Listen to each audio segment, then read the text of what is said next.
You're a Chief. You want Kansas City to win. You can say that, right? That make you happier? Yeah, that made me happier.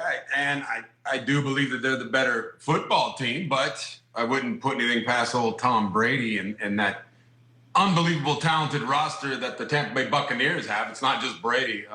It's going to be a good game, but yeah, I think the Chiefs. I think the Chiefs got this one. Let me ask you this.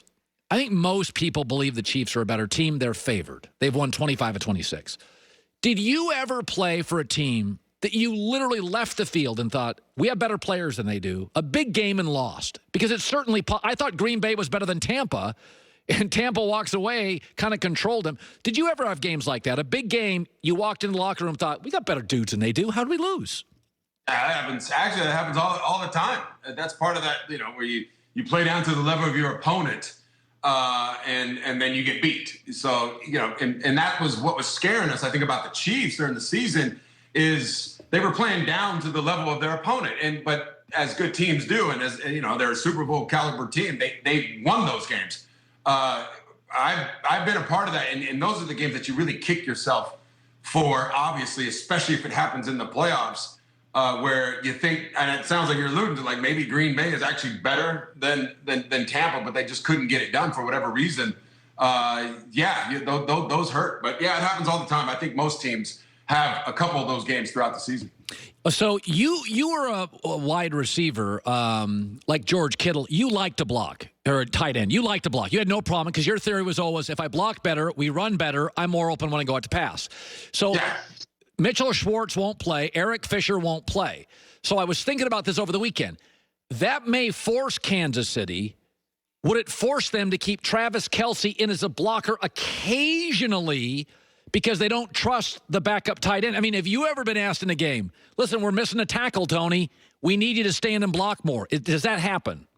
Yeah, it does happen, and it's frustrating as hell. I'll tell you that, because you want to go out and catch balls, especially if it's 3rd and 5 or 6 and they want you to staying and block. But what I would anticipate the Chiefs doing is they just bring an extra offensive lineman in there, because honestly, it's just call it what it is. Travis is my boy. He's the best tight end in the league right now. Blocking is not his strong suit. So I think you bring an extra lineman in for those situations to let him block. Because if you leave Travis in there one-on-one with the defensive end, it's not to his advantage. I'm not saying he can't do it.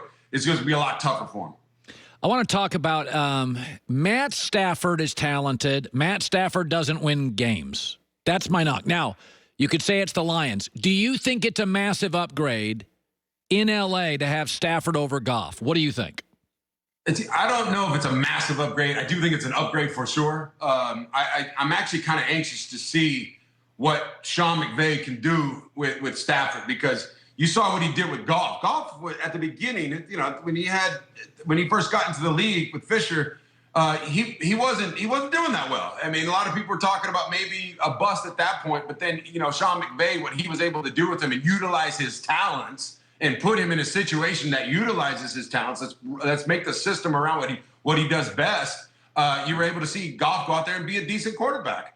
And Stafford, I think he's gonna thrive. I think he's gonna do some good things. And I know he's excited about being with Sean McVay, having those good receivers with Woods and Kupp, and that good defense. I like what the Rams are able to do with this trade. I think it's going to work out for them.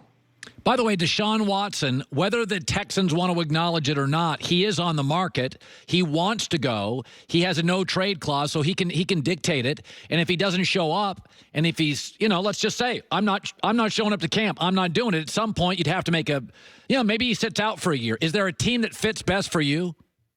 Yeah. I love the 49ers.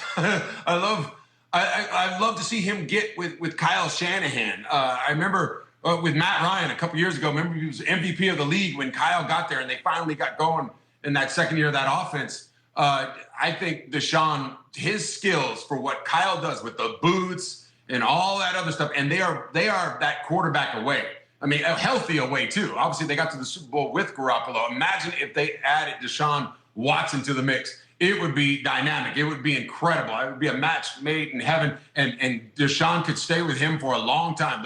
It's kind of like Andy Reid and Patrick Mahomes, where they're going to be together for a long time because Patrick is so young.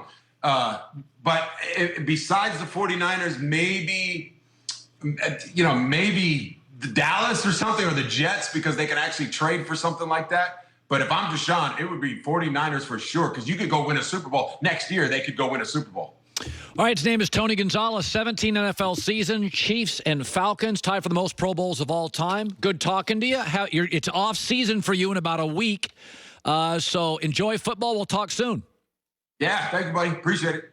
I was thinking about